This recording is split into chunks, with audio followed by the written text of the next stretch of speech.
Hello, my dear students. How are you all? I hope you all are fit and fine. I welcome you all to the digital platform of Sri Karni Academy and EduTech. And I'm your economics educator, Tanuja Rathore. So, students, in the last class, we have completed our demand chapter, right? And I hope you all have revised well that chapter and आप लोग उसकी बहुत अच्छी practice करें because demand chapter थोड़ा लेंदी था but it is very conceptual and it is very easy. Until and unless you don't practice आपको वो चैप्टर डिफिकल्ट लगेगा. ठीक है, तो अब हमारी माइक्रो इकोनॉमिक्स का जो आज हम नया चैप्टर स्टार्ट करने वाले हैं that is elasticity of demand. Right, so ये रिलेटेड है डिमांड से. अगर आपको डिमांड समझ आया है देन आप इजीली ये जो चैप्टर है इलास्टिसिटी ऑफ डिमांड इसको इजीली समझ सकते हैं. Right, so let's begin. Chapter number 4, price elasticity of demand. Okay, so आज हम इसका पार्ट 1 करने वाले हैं. इस सेशन में हम लोग क्या सीखेंगे, हम लोग डेफिनेशन पार्ट सीखेंगे एंड देन हम लोग कुछ डिग्रीज के बारे में पढ़ेंगे. ठीक है, तो लेट्स बिगिन आवर क्लास. सबसे पहले हमें इलास्टिसिटी को समझने के लिए हम लोग समझते हैं कि एक आपने फॉर एग्जांपल लेके चलते हैं. हम लोग अपने घर में रबर बैंड या ऐसे इलास्टिक देखते हैं. ठीक है, इलास्टिक को जब हम स्ट्रेच करते हैं तो वो क्या होता है, एक्सपैंड होता है, देन कॉन्ट्रैक्ट हो जाता है. तो वो क्या इलास्टिक कैसे काम करता है, एक्सपैंड एंड कॉन्ट्रैक्ट का काम करता है. ठीक है, उसी तरह से जो हमारी इकोनॉमी में जो डिमांड है वो भी क्या है, इलास्टिक है. कभी बहुत ज़्यादा एक्सपैंड हो जाती है, कभी बहुत ज़्यादा कम हो जाती है due to other factors. But हमारे कोर्स में जो चैप्टर है वो है प्राइस की वजह से जब डिमांड चेंज होती है. राइट, तो हमारे कोर्स में क्या है, सिर्फ प्राइस इलास्टिसिटी ऑफ डिमांड. बहुत अदर टाइप्स की भी इलास्टिसिटी है, इनकम इलास्टिसिटी ऑफ डिमांड है, बट वो हमारे कोर्स में नहीं है. So what we will read today, price elasticity of demand, जो कि हमारे कोर्स में है. Now I will read out the definition for you. Let's begin. According to Mr. Robinson, the elasticity of demand at any price. Now he's explaining what is elasticity of demand. So what is elasticity of demand? Elasticity of demand at any price is the proportional change in amount purchased in response to a small change in price divided by the proportional change in price. Now it may be very difficult for you to understand, but हम लोग इसको parts में समझेंगे तब आप लोग इसे easily समझ पाएंगे. ये डेफिनेशन मिसेस रॉबिन्सन ने दी है. मिसेस रॉबिन्सन ये कहती हैं कि जो इलास्टिसिटी है डिमांड की वो क्या है एक्चुअल में, कि छोटा सा प्राइस में चेंज होने के कारण प्रपोर्शनल चेंज होता है. ठीक है, प्रपोर्शनल चेंज किस में होता है, क्वांटिटी डिमांडेड में. उसी को हम बोलते हैं price elasticity of demand. Okay, now ये जो डेफिनेशन है मिसेस रॉबिन्सन ने दे दी है. अब हम हमारी लैंग्वेज में उस डेफिनेशन को कैसे परसीव कर रहे हैं, वो जो ये अनबोल्ड आपको सेंटेंस दिख रहा है मैं वहां से रीड आउट कर रही हूँ. So it measures the change in quantity demanded on change in price of the good.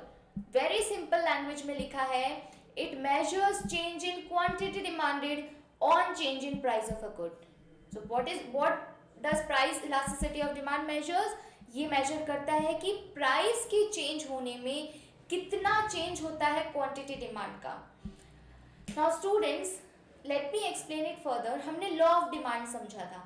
law of demand क्या कहता है कि price कम होने से quantity demand बढ़ता है. ठीक है, और price बढ़ने से जो quantity demanded है वो reduce होता है. ये हमने law of demand में पढ़ लिया, ये यूनिवर्सल लॉ है. अब हमें इस चैप्टर में क्या पढ़ना है, लॉ ऑफ डिमांड को देखते हुए हमें पढ़ना है कि प्राइस चेंज होने की वजह से क्वांटिटी डिमांडेड में कितना चेंज हो रहा है, या फिर प्राइस इंक्रीज होने की वजह से क्वांटिटी डिमांडेड कितनी डिक्रीज हो रही है. वो जो कितना वर्ड है, कितना मीन्स हाउ मच कितना चेंज हो रहा है, that is only price elasticity of demand. Elasticity का मतलब है कि हमें वो मेजर करें कि कितना चेंज हो रहा है, हाउ मच चेंज हो रहा है. वी नो, हम कैसे जानते हैं, लॉ ऑफ डिमांड पढ़ा है हमने, हम जानते हैं कि प्राइस चेंज होने की वजह से क्वांटिटी डिमांड भी चेंज होता है, बट कितना चेंज होता है वो हम पढ़ेंगे इस चैप्टर में, ठीक है। Now what is price elasticity of demand?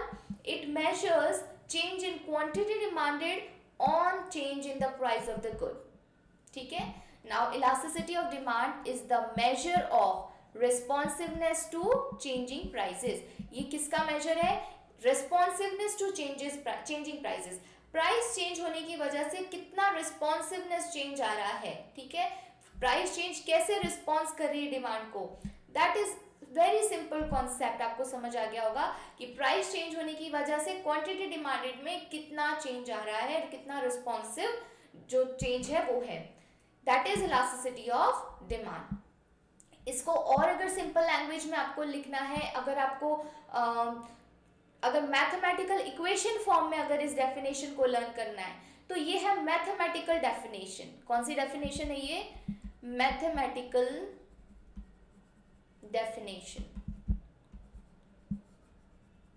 ठीक है। सो इसमें आप लोग क्या पढ़ेंगे? It is defined as a measurement of percentage change in quantity demanded in response to. पहले हम लोग क्या लिख रहे हैं? Percentage change in quantity demanded, किसके रिस्पॉन्स में? Given percentage change in own price of the commodity. मतलब ओन प्राइस चेंज होने की वजह से क्वांटिटी डिमांडेड में कितना चेंज हो रहा है, that is price elasticity of demand. इसमें मैं आपको इंपॉर्टेंट लाइन टिक करवा देती हूँ, आप लोग इस लाइन को लिखेंगे और इसे लर्न भी करेंगे। क्योंकि ये एग्जाम में आपको और चीज़ें अगर नहीं लर्न हो रही, अगर आपको फॉर्मूला लर्न है ना प्राइस इलास्टिसिटी का, तो आप इसे लैंग्वेज फॉर्म में लिखकर आप डेफिनेशन लिख सकते हो। So it is defined as measurement of percentage. Percentage आपको लिखना ही आता है, percentage change in quantity demanded, okay, percentage change in quantity demanded upon percentage change in price। ये फॉर्मूला हम लोग लिख सकते हैं, ठीक है। सो प्राइस चेंज होने की वजह से क्वांटिटी डिमांडेड में कितना चेंज हुआ है, that is what elasticity of demand. यही है elasticity of demand. I hope आपको समझ आया होगा ये वाला कॉन्सेप्ट। अब हम लोग फर्दर देखते हैं आज के टॉपिक में हम लोग क्या पढ़ने वाले हैं। अब जो हमारा जो नेक्स्ट टॉपिक है दैट इज डिग्रीज को हम लोग समझेंगे। डिग्रीज का मतलब है कि कितने तरह की जो ये डिग्रीज है वो होती है। डिग्रीज बेसिकली देखिए 5 तरह की डिग्रीज होती हैं। कितने तरह की होती है? 5 काइंड्स ऑफ डिग्रीज होती है। अब वो कौन कौन सी होती है वो हम देखेंगे। सबसे पहले है, देखिए पहले हम देख लेते हैं 5 तरह की कौन कौन सी प्राइस इलास्टिसिटीज होती हैं। तो पहला क्या है? Perfectly elastic, relatively elastic, unitary elastic, relatively inelastic and perfectly inelastic. कौन कौन सी 5 काइंड्स हो गई? मेरे साथ वापस से रिपीट करेंगे। पहला है perfectly elastic, perfectly elastic. Second is relatively elastic, इसका एक और हम नाम लिख सकते हैं ग्रेटर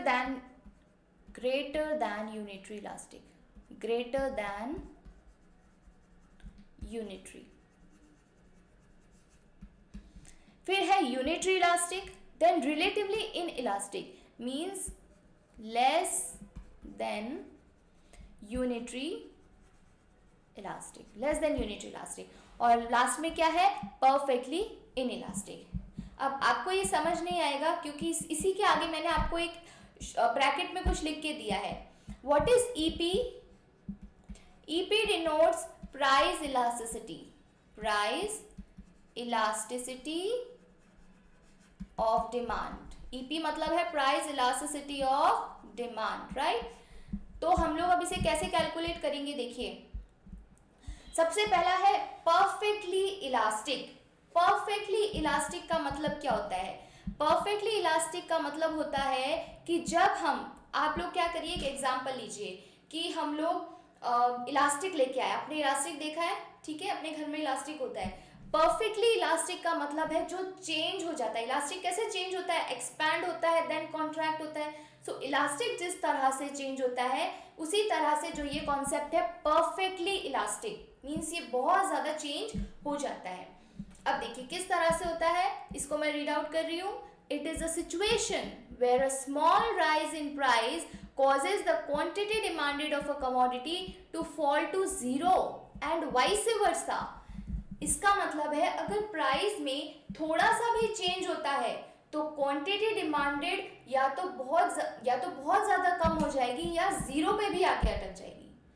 सोचिए थोड़ा सा प्राइस में चेंज और क्वांटिटी डिमांडेड नील, एकदम जीरो। सोचिए कितना वाइड चेंज है, तो बहुत ज़्यादा चेंज हो गया।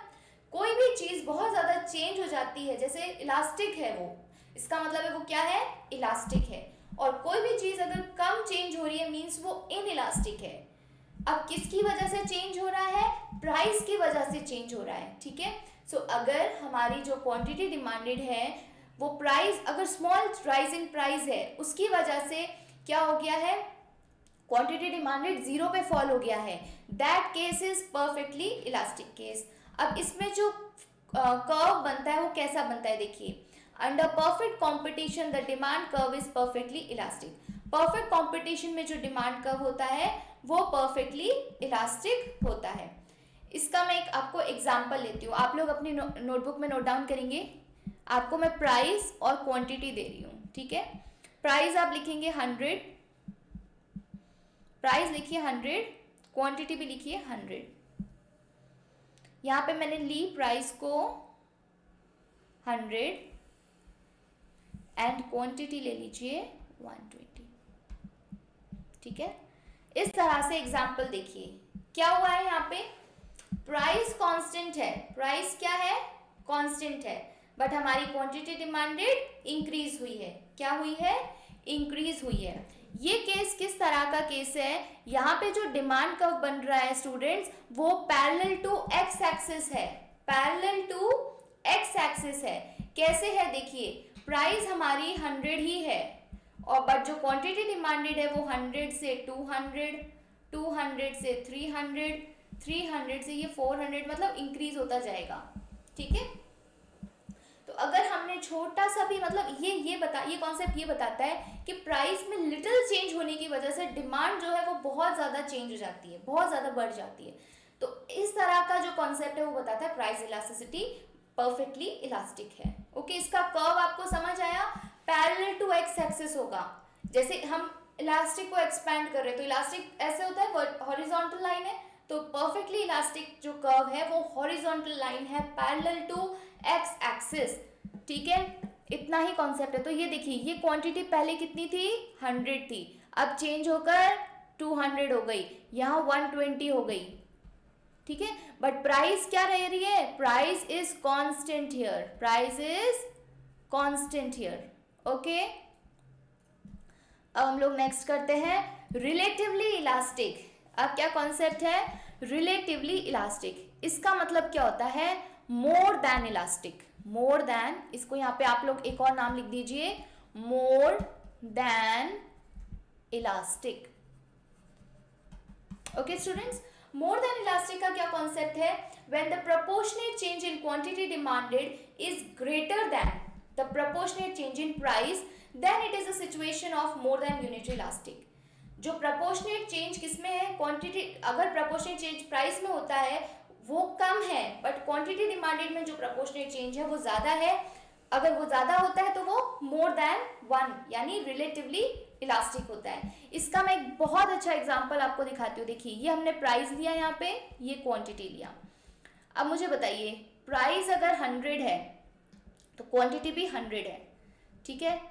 और अगर मैं प्राइस को कम कर देती हूँ तो मुझे बताइए क्वांटिटी कितनी इंक्रीज होगी, कितनी इंक्रीज होगी। आपको ये पता, हमने लॉ ऑफ डिमांड पढ़ा है कि प्राइस कम होने की वजह से क्वांटिटी डिमांडेड बढ़ता है, बट कितना बढ़ता है ये हमें नहीं पता है। फॉर एग्जांपल मैं ले लेती हूँ 120 बढ़ा है, मैंने क्या लिया, एग्जांपल लिया है, यही तो हम निकालते हैं कि कितना बढ़ता है, कितना चेंज है, मैंने लिया है 120। ओके, अब मैं इसको ग्राफ में कैसे प्रेजेंट करूँगी, देखिए ये मैंने यहाँ पे ग्राफ बनाया, ये कौन सी एक्सिस होती है, एक्स एक्सिस, ये होती है वाई एक्सिस, ये क्या होता है यहाँ पे, प्राइस, यहाँ क्या होती है, क्वांटिटी। तो प्राइस हमने क्या क्या लिए, एक तो 95, एक लिया है 100। यहाँ क्वांटिटी हमने क्या लिया है 100 एंड 120। सो जब प्राइस 100 था तो क्वांटिटी डिमांडेड कितना है 100। प्राइस 100 तो क्वांटिटी डिमांडेड 100। ठीक है, तो मैंने इस तरह से देखिए क्वांटिटी डिमांडेड से एक लाइन ड्रॉ की और प्राइस से एक लाइन ड्रॉ की, इस तरह से किया। अब प्राइस हो गया 95 तो क्वांटिटी डिमांडेड हो गया 120, इस तरह से किया। प्राइस कितना हुआ 95 तो क्वांटिटी डिमांडेड कितना हो गया 120। अब आपको देखिए यहाँ पे देखिए कितना चेंज हो रहा है। प्राइस में सपोज 5% चेंज है, 100 से 95 हो गया, 5% चेंज है ना। ये कोई भी चीज़ 100 से 95 पे आ रही है मतलब 5% चेंज है। लेकिन क्वांटिटी डिमांडेड में देखिए 100 से 120 हो रहा है, 20% चेंज है। 100 से कोई चीज़ 120 हो रही है तो कितना परसेंट चेंज है 20%। लेकिन प्राइस 100 से 95 हुई है, मीन्स वापस से देखिए डेफिनेशन पे आइए, proportionate change in quantity demanded is greater then. अब मैं यहाँ लिख दूँ proportionate change in quantity demanded, proportionate change in quantity demanded, और ये है प्रपोर्शनेट चेंज इन प्राइस। तो प्रपोर्शनेट चेंज, इसको मैं चेंज से ट्राइंगल बनाएंगे, चेंज है is greater than proportionate change in price, वो कहलाता है हमारा मोर देन इलास्टिक, यानी रिलेटिवली इलास्टिक। यहाँ पे जो इलास्टिसिटी है वो ग्रेटर देन 1 है। इसको मैं किस तरह से डिनोट करूंगी, इलास्टिसिटी इज ग्रेटर देन 1। समझ आई बात आपको? आई होप आपको समझ आई ये कॉन्सेप्ट की किस तरह से ग्रेटर देन इलास्टिक कब होता है, जब हमारी percentage change in quantity demanded is more than percentage change in price. अगर हम पीछे वाला एग्जांपल लेते हैं, प्रीवियस एग्जांपल, यहाँ पे क्या था, जो परसेंटेज चेंज इन प्राइस क्या है, यहाँ पे देखिए परसेंटेज चेंज इन प्राइस 0 है और percentage change in quantity demanded 20 है। सो प्राइस चेंज नहीं हुआ बट क्वांटिटी डिमांडेड चेंज हो गया। प्राइस चेंज नहीं हुआ लेकिन क्वांटिटी डिमांडेड चेंज हुआ है। यहाँ पे लिख दीजिए नो चेंज इन प्राइस, यहाँ पे प्राइस में कोई चेंज नहीं हुआ है। तो इस तरह की बट क्वांटिटी डिमांड में चेंज हुआ है। क्वांटिटी कितनी बढ़ी है 20% बढ़ी है। So percentage change in quantity demanded is greater then percentage change in price, but यहाँ पे जो परसेंटेज प्राइस में कितना चेंज है 0 चेंज है। 0 चेंज होने की वजह से भी क्वांटिटी डिमांडेड चेंज होती है। ऐसा कब केस में होता है, इलास्टिक, परफेक्टली इलास्टिक है तब ऐसा होगा।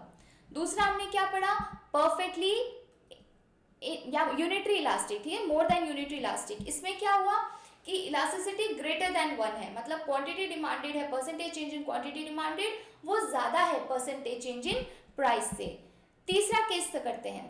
तीसरा केस क्या कहता है, यूनिटरी इलास्टिक। इसका सिंपल सा कॉन्सेप्ट मैं आपको पहले ही बता देती हूँ। Percentage change in quantity demanded is equal to percentage change in price. जो परसेंटेज चेंज है क्वांटिटी डिमांडेड का वो बराबर है परसेंटेज चेंज इन प्राइस के।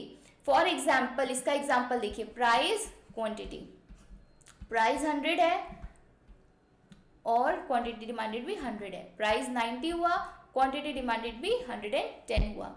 मुझे बताइए कितना परसेंटेज चेंज हो रहा है, यहाँ 10% चेंज हो रहा है, यहाँ पे भी 10% चेंज हो रहा है। ठीक है, तो देखिए अगर प्राइस 100 है तो क्वांटिटी डिमांडेड भी 100 है, ये 110 है, ये 90 है।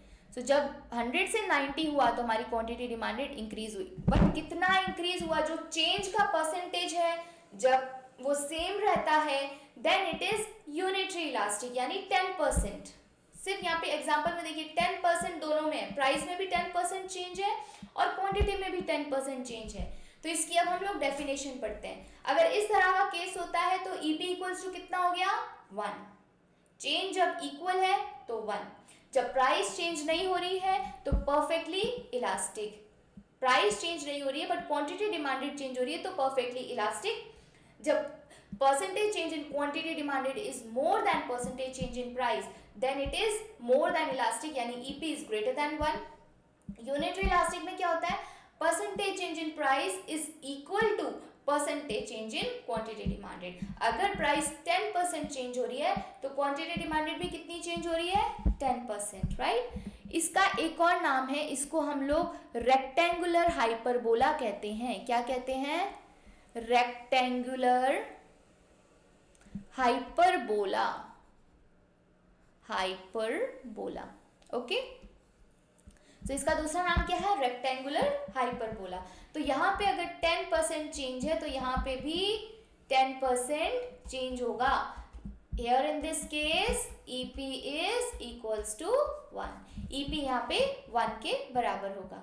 ओके, आई होप आपको यहाँ तक 3 डिग्री समझ आई है. ठीक है, अब है रिलेटिवली इन इलास्टिक. ये बहुत इजी है, जैसे मोर देन इलास्टिक था, रिलेटिवली इलास्टिक था, ये है relatively in elastic. Means change होता है बट इतना नहीं होता है. इसका देखिए किस तरह से इसका एग्जांपल लेते हैं. ये है प्राइस, ये है क्वांटिटी. ठीक है, तो यहाँ पे देखिए जो प्राइस है वो हमने किया 100. प्राइस कितना है, 100. और यहाँ पे मैंने क्वांटिटी लिया 80. प्राइस चेंज हुआ 80. यहाँ 100 है, यहाँ 105. ठीक है, सो प्राइस एंड क्वांटिटी. पहले जब प्राइस 100 था तो हम 100 क्वांटिटी डिमांड कर रहे थे. प्राइस कम हो गया तो हम ज़्यादा डिमांड कर रहे हैं. ठीक है, अब देखिए ये कितना परसेंट चेंज है, 20%. ये कितना परसेंट चेंज है, सिर्फ 5%. यहाँ पे स्टूडेंट्स आप लोग इस एग्जाम्पल को समझेंगे ना, तो जब प्राइस और क्वांटिटी को सेम रखिए, 100 ही रखिए कि प्राइस 100 है तो मैं क्वांटिटी भी 100 रख रही हूँ. अब उसको उसके अकॉर्डिंग आप डिमांड और प्राइस को चेंज कीजिए. अगर प्राइस 20% चेंज हो रही है, क्वांटिटी डिमांडेड सिर्फ 5% चेंज हो रहा है, ऐसा भी होता है, तो प्राइस ज़्यादा चेंज हो रही है लेकिन क्वांटिटी डिमांडेड में ज़्यादा फर्क नहीं है, सिर्फ 5% चेंज हुआ है, तो ये केस है रिलेटिवली इनइलास्टिक का. तो इसको रीड आउट करती हूँ. When the proportionate change in quantity demanded is less than the proportionate change in price, then it is the situation of less than unitary elastic demand. तब ये कौन सी situation है, less than unitary elastic. less than unitary elastic. ठीक है, सो EP is less than 1 here in this case. तो जब हमारा जो प्रोपोर्शनेट चेंज है क्वांटिटी डिमांडेड में वो कम रहता है प्रोपोर्शनेट चेंज इन प्राइस से, तो उसे हम कहते हैं रिलेटिवली इनइलास्टिक है. इसका कर्व देखिए किस तरह से होता है. इसका कर्व बनाएंगे हम लोग. ये है एक्स एक्सिस, ये है वाई एक्सिस. अब मैं क्या करूंगी, यहाँ पे प्राइस प्लॉट करूंगी, यहाँ पे क्वांटिटी. प्राइस कितना है, 180. ये कितना है, 105. सो 100 पे 100 क्वांटिटी हम डिमांड कर रहे हैं, 80 पे 105. इसका जो डिमांड कर्व है स्टीपर है थोड़ा. ठीक है, इस तरह का डिमांड कर्व, ये डिमांड कर्व है हमारा. इसका एक और नाम क्या है, स्टीपर कर्व. यहाँ पे जो कर्व है वो स्टीपर है. स्टीपर मीन्स हॉरिजॉन्टल से थोड़ा सा स्टीप है. ठीक है, मतलब कि एकदम ये कौन सा होता है, ये इस तरह से नहीं है, एकदम स्ट्रेट लाइन नहीं है, वर्टिकल लाइन नहीं है, बट थोड़ी सी स्टीप लाइन है. ठीक है, तो इस तरह का जो कर्व है वो इसका मतलब ये डिनोट करता है कि जो हमारी इलास्टिसिटी है वो क्या है, प्राइस ज़्यादा चेंज हुआ है बट क्वांटिटी डिमांडेड में कम चेंज है, मतलब लेस इलास्टिक है. इतना भी इलास्टिक नहीं है बट हमारा कम इन इलास्टिक है, राइट. तो ये होता है रिलेटिवली इन इलास्टिक. यहाँ पे EP इज लेस देन 1 होता है. अब लास्ट केस है परफेक्टली इनइलास्टिक. इनइलास्टिक मतलब कि बिल्कुल ही चेंज नहीं होता है. आप प्राइस को कितना भी चेंज कर लो, जो क्वांटिटी डिमांडेड है ना वो जिद्दी है, इनइलास्टिक है, वो चेंज नहीं होगी. ठीक है, तो ऐसा होता है किसी केसेस में, ऑफ कोर्स होता है कि आप प्राइस को कितना भी बढ़ा दो, कितना भी कम कर दो, ठीक है, क्वांटिटी तो जितनी खरीदनी है ना वो उतनी ही खरीदेंगे. ये किस केस में होता है आपको मालूम है, ये नेसेसिटी गुड्स के केस में होता है, जो ज़रूरतमंद की चीज़ें हैं. तो आप प्राइस को कितना भी कम करो, कितना भी ज़्यादा करो, ज़रूरी चीज़ें हैं, नेसेसिटी गुड्स हैं, वो खरीदेंगे, उसकी क्वांटिटी पे कोई फ़र्क नहीं पड़ेगा. यहाँ पे जो इनइलास्टिक है मीन्स ज़िद्दी है, जो कर्व है वो क्या है, इनइलास्टिक, जिद्दी है। तो इलास्टिक, परफेक्टली इलास्टिक कैसा होता है, इस तरह से हॉरिजॉन्टल लाइन, और परफेक्टली इनइलास्टिक किस तरह से लाइन होगी, वर्टिकल, मींस वो जिद्दी है, वो बिल्कुल नहीं हिलेगी, ठीक है। सो परफेक्टली इनइलास्टिक में जो इक्वेशन बनती है वो EP इक्वल्स टू 0, चेंज नहीं होता है, 0 है, ठीक है। अब देखिए इसकी मैं डेफिनेशन रीड आउट करती हूँ। When the quantity demanded remains unaffected, कोई चेंज नहीं होता, with the change in its price, price change होने की वजह से क्वांटिटी डिमांडेड बिल्कुल चेंज नहीं होता, तब उस सिचुएशन को हम बोलते हैं परफेक्टली इनइलास्टिक, यानी वो चेंज नहीं होगा। इस सिचुएशन में जो डिमांड कर्व है हमारा वो पैरेलल टू वाई एक्सिस रहता है। स्टूडेंट्स कंफ्यूज नहीं होना, परफेक्टली इलास्टिक में जो हमारा डिमांड कर्व है वो पैरेलल टू एक्स एक्सिस होता है, लेकिन परफेक्टली इनइलास्टिक में क्या होता है, हमारा जो डिमांड कर्व है वो perfectly parallel to Y axis होता है। आप इस एग्जांपल में देख सकते हैं, जैसे देखिए इसका एग्जांपल आप लोग लिख लीजिए, प्राइस क्वांटिटी, प्राइस 100 है, क्वांटिटी डिमांडेड भी 100 है।